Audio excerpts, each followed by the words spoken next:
하나님 말씀은 요한복음 1장 42절입니다. 요한복음 1장 42절 말씀을 우리 한 목소리로 같이 읽도록 하겠습니다. 다 같이 시작. 데리고 예수께로 오니 예수께서 보시고 이르시되 내가 요한의 아들 시몬이니 장차 게바라 하리라 하시니라. 게바는 번역하면 베드로라. 아멘. 주일 2부 예배에 참여하신 여러분 모두에게 하나님의 크신 은혜와 평강이 충만히 임하시기를 간절히 축원합니다. 네. 마라톤이라고 하는 경기를 아마 TV를 통해서 아마 많이 보셨을 겁니다. 이 마라톤의 총 길이는 42.195km입니다. 우리나라에서 옛날부터 그 거리를 재는 그 리로 표시하면 105리, 100리하고도 5리를 더 뜀박질을 하는 거예요. 얼마나 긴 시간입니까? 세계적인 선수들은 2시간 초반대에 들어오지만 일반인들은 뭐 5시간도 좋고 6시간도 좋고 굉장히 힘든 경기 중에 하나인데, 마라톤 선수들 대부분이 그런 생각을 가지고 있다는 통계를 제가 본 적이 있어요. 이 선수들이 열심히 마라톤을 하는데 약 30km에서 40km 정도 뛰면 극강의 고통이 온다는 거예요. 그때 최고 힘들다는 거예요. 그래서 그런 생각 안 해본 사람이 없대요. 마라톤 선수들 중에서 30km에서 40km를 가는 순간 내가 다시는 이거 하나 봐라, 그런 생각을 한다는 거예요. 다음 대회는 절대로 참가 안 할 거다, 이번이 마지막이다, 그런 생각을 한다는 거예요. 너무 힘드니까. 마라톤을 전문적으로 하는 선수임에도 불구하고 30km가 넘어가고 40km쯤 가면 그런 생각을 한다는 거예요. 그만둬야지, 다시는 안 해야지.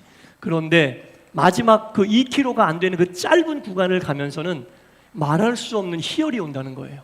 말할 수 없는 기쁨이 온다는 거예요. 스타디움에 딱 들어섰을 때 관중들이 보내주는 환호와 결승점이 눈에 보이면 이제까지 힘들었던 모든 고통과 괴로움은 오간데 없고 기쁨과 희열로 다음에 꼭 참석해야지, 그런 마음이 든다라는 겁니다. 이 마라톤이라고 하는 것을 우리가 인생에도 비유할 뿐더러 신앙에도 비유하지 않습니까, 여러분? 근데 마라톤 선수들이 30에서 40km 힘든 그 구간을 다 알고 고통스러워하지만 마지막 그 2km가 안 되는 그 구간을 통해 주는 기쁨과 희열로 다시 또 마라톤을 해야겠다라고 생각하는 이유가 도대체 뭘까? 저 나름대로 한번 생각을 해봤는데, 마라톤 선수는요, 마라톤을 할 때 가장 아름답고, 마라톤 선수는 마라톤을 할 때 가장 본인이 살아있다고 느끼는 것 같아요. 힘들고 어려움이 있지만 마지막 마라톤 선수만이 누릴 수 있는 그 희열, 그 기쁨, 그 감동, 그것이 바로 마라톤 선수를 마라톤을 하게 만드는 힘이다라는 겁니다. 믿음의 여정을 마라톤으로 볼 때 힘들고 어려운 일이 얼마나 많습니까? 당장 믿음의 생활을 접고 싶은 아픔과 고통과 괴로움을 많이 겪으셨을 거예요. 그럼에도 불구하고 우리가 믿음의 길에서 떠나지 않는 것은 그 길의 끝에는 하나님이 주시는 기쁨과 감동과 영적인 희열이 우리를 기다리고 있기 때문입니다. 여러분, 신앙인은 신앙의 길에 서 있을 때, 신앙의 마라톤을 할 때 가장 아름답습니다. 가장 살아있음을 느낍니다. 여러분, 혹시라도 믿음의 여정을 가는 가운데 힘들고 어렵고 마치 마라톤 선수가 30에서 40km를 갈 때 다시는 내가 마라톤 안 하리라라고 생각할 정도의 고통 속에 있다 할지라도 좀만 참으십시오. 그 구간만 지나면 하나님이 주시는 기쁨과 희열이 우리를 기다리고 있습니다. 여러분은 신앙의 여정에 서 있을 때 가장 아름답습니다. 할렐루야. 네. 설교 끝난 거 아니에요? 아직 시작도 안 했어요. 성경에 보면 똑같은 이름을 가지고 있는 사람들이 많이 있어요. 뭐 유다도 여러 명 있고, 뭐 야곱도 여러 명 있고, 이름을 똑같이 사용하는 사람이 여러 명 있는데, 이 시몬이라고 하는 이름도 여러 사람이 가지고 있어요. 유대인들이 가장 싫어하는 직업을 여러 가지 될 수 있겠지만, 이 성경에 나와 있는 표현으로 쓰면 무두장이라고 하는 직업을 가진 시몬이라는 사람이 살았거든요. 무두장이는 뭐냐면 우리나라 조선시대의 갓바치. 갓바치가 뭐예요? 동물의 가죽을 가지고 신발도 만들고 뭐 가방도 만들고 가죽옷도 만들고 그런 사람을 우리는 가파치라고 불렀는데 유대인들은 무두장이라고 불렀어요. 이 무두장이 남들이 천시하는 직업을 가지고 요빠라고 하는 동네에 살고 있었던 사람도 이름이 시몬이었어요. 그리고 또 한 사람, 우리가 잘 알고 있는 예수님의 수제자라고 이야기하는 베드로, 이 베드로도 원래 이름이 시몬이었습니다. 네. 베드로의 원래 이름이 시몬이었어요. 그런데 이 베드로가 예수님을 만나고 나서 이름이 바뀌거든요. 그게 오늘 본문이에요. 예. 예수님이 뭐라고 그러셨어요? 내가 요한의 아들 시몬이니 장차 게바라 하리라. 게바는 번역하면 베드로라 이렇게 나오잖아요. 시몬이었던 베드로가 예수님을 만나면서 그 이름이 게바로 바뀝니다. 게바는 아람어인데 아람어를 헬라어로 번역하면 베드로예요. 예. 성경은 크게 세 가지 언어로 쓰여져 있어요. 구약 성경은 히브리어, 이스라엘 나라말, 신약 성경은 헬라어, 그리스 나라말, 그리고 중간중간에 아람어라고 하는 그 고대 근동에서만 사용했던 단어가 쓰여졌거든요. 예수님께서 돌아가시기 직전에 하셨던 말 엘리 엘리 나바 사박다니, 이거 아람어입니다. 소녀야 일어나라 달리다굼, 이거 아람어입니다. 베드로의 아람어 이름 게바, 이거 아람어인데 이 아람어를 신약 성경을 쓰다 보니까 헬라어로 번역을 한 게 베드로예요. 그러니까 예수님께서 내가 너를 장차 베드로라 부르리라 이렇게 이름을 바꿔주신 거예요. 여러분, 베드로가 누굽니까? 갈릴리에서 태어나고, 갈릴리는 이스라엘 나라 중에 변방이에요. 가난한 어촌 마을이에요. 사람들 대부분이 그냥 어촌 마을에서 태어나서 자기의 선조들이 그랬듯이 자연스럽게 어려서부터 배를 타고 고기잡으러 다니는 거예요. 자연스럽게 직업이 결정이 돼요. 베드로도 예외는 아니었습니다. 갈릴리에서 태어나서 자기 조상들이 그랬듯이 어려서부터 배를 타고 물고기 잡으러 갔어요. 직업이 어부였단 말입니다. 그 어부였던 베드로가 어느 날 예수님을 만났어요. 예수님이 베드로를 딱 보고, 야, 너는 이제 시몬이 아니야. 네 집안에서 지어준 그 이름 시몬이 아니야. 네 이름은 이제부터 게바, 베드로야. 이렇게 싹 바꿔주셨어요. 여러분, 우리가 알다시피 베드로 어떤 사람이에요? 성격이 너무 다혈질이에요. 참을성이 없어. 예, 왁하고 욱하는 그런 성격을 가진 사람인데 예수님이 그 사람을 게바, 베드로다 이렇게 이름을 바꿔주셨어요. 그 게바의 뜻은 뭐냐면 반석이라는 뜻입니다.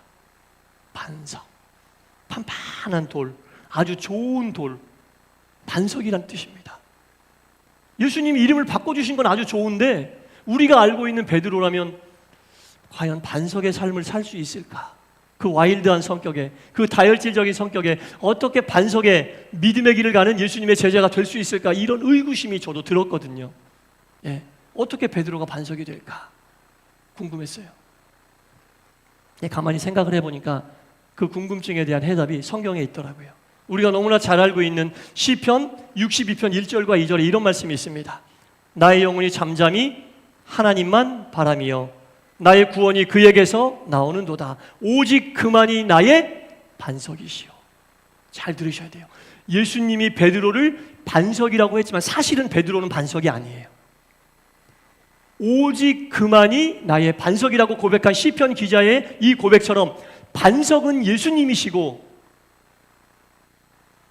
나약하고 부족하고 연약하고 다혈질적인 인간이었던 베드로는 반석이신 예수님에게 접붙여 있어야 되는 거예요. 자, 보세요. 예수님은 반석이시고 나약한 인간, 종이짝과 같은 인간이었던 베드로가 판판한 돌인 반석에 딱 접붙이면 이 종이는 이제 찢을 수 있어요, 없어요? 없어요. 종이 한 장이면 찢어지고 구겨질 수 있지만 반석이신 예수님께 딱 접붙여 버리면 세상에 없는 장사가 와도 이 종이는 절대로 찢을 수가 없습니다. 예수님이 베드로를 반석이라 말씀하신 것은 나에게 붙어 있어라 그 말씀하신 거예요. 오늘 이 본문은 베드로에게만 하신 말씀 아닙니다. 오늘을 살고 있는 우리들에게도 하신 말씀이에요. 종이짝처럼 구겨지기 쉽고 종이짝처럼 찢어지기 쉬운 우리들, 반석이라고, 반석의 믿음의 길을 가라고 불러주신 것은 내 능력과 내 의지와 내 힘과 내 경험과 내가 가진 것으로 스스로 반석으로 서라는 말씀 절대 아닙니다. 그것 가지고 설 수도 없습니다. 그럼 어떻게 해야 되냐? 오직 그만이 나의 반석이심을 고백하고 반석이신 주님께 딱 붙어 있으면 돼요. 반석이 되고 반석의 믿음의 길을 가란 얘기는 반석이신 예수님께 딱 달라붙어 있으란 얘기입니다. 예. 그것을 우리가 알아야 돼요. 아무리 잘난 인간도 스스로는 반석이 될 수 없어요. 예. 아무리 잘난 사람도, 많이 배운 사람, 많이 가진 사람, 높은 자리에 있는 사람 절대로 스스로 반석이 될 수 없습니다. 오직 하나님, 예수님만이 나의 반석임을 알고 그분에게 딱 달라붙어 있으라는 그 말이에요. 오늘 본문은 베드로에게 그것을 권면하신 거예요. 다혈질적인 베드로야. 시몬이죠. 성격이 와일드한 시몬아, 참을성이 없는 시몬아, 너는 이제부터 반석이다. 그것은 반석인 나에게 딱 달라붙어 있어라. 그래야 네 삶이, 네 인생이 의미가 있고 든든한 반석과도 같은 삶을 살 수 있다. 그 말씀하신 거예요. 예. 온전치 못한 박 목사야, 목회하려면 반석인 나에게 딱 달라붙어 있어야 돼. 그렇지 않으면 온전한 목회를 할 수 없어. 그거예요. 어떤 직분, 어떤 성도인 여러분들도 반석이신 예수님에게 딱 달라붙어 있지 않으면 너무 힘들어요. 예. 반석으로서 신앙생활을 할 수 없다라는 겁니다. 베드로의 이름의 뜻은 반석, 게바, 똑같은 얘기죠. 반석인데 바뀌기 전에 이름 시몬에도 이름의 뜻이 있어요. 그 시몬이라고 하는 이름의 뜻은 뭐냐면 듣는다, 그런 뜻이에요. 예, 듣는다. 성경에 나와 있는 다른 시몬과 이 베드로를 구분하기 위해서 시몬 베드로라는 이름이 굉장히 많이 나와요. 성경에, 신약 성경에. 그냥 베드로라고 하지 않고 다른 시몬들과 구별하기 위해서 시몬은 시몬인데 베드로인 시몬이다, 그런 뜻이거든요. 자, 시몬은 듣는다는 뜻이고 베드로는 반석이란 뜻인데, 온전한 반석은 뭐예요? 들음으로써 그 말씀에 순종하여 반석이신 주님께 딱 달라붙어 있는다, 그런 뜻이에요. 여러분, 시몬 베드로, 들음으로써 뭘 들어야 돼요? 말씀을 들음으로써, 그 말씀에 순종함으로써 반석이신 주님께 붙어 있을 수 있다라는 겁니다. 말씀을 듣지 않고는 반석인 예수님께 붙어 있을 수가 없어요. 자, 보세요. 마태복음 7장 24절 이하에 우리가 잘 알고 있는 이런 말씀이 있습니다.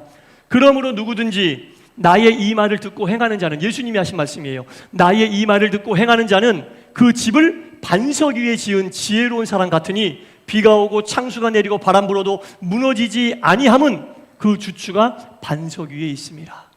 주님의 말씀을 듣고 그대로 행하는 자는 집을 반석 위에 지은 자 같으니 어떤 바람이 불고 풍랑이 불고 어떤 태풍이 불어도 그 집이 절대로 흔들리지 않으니 그 이유는 무엇이다? 그 주추가 반석 위에 있습니다. 그러나 말씀을 듣고도 행하지 않는 자는 그 집을 모래 위에 지은 어리석은 자와 같으니 비가 내리고 창수가 내리고 바람이 불면 그 집이 심히 무너지리라.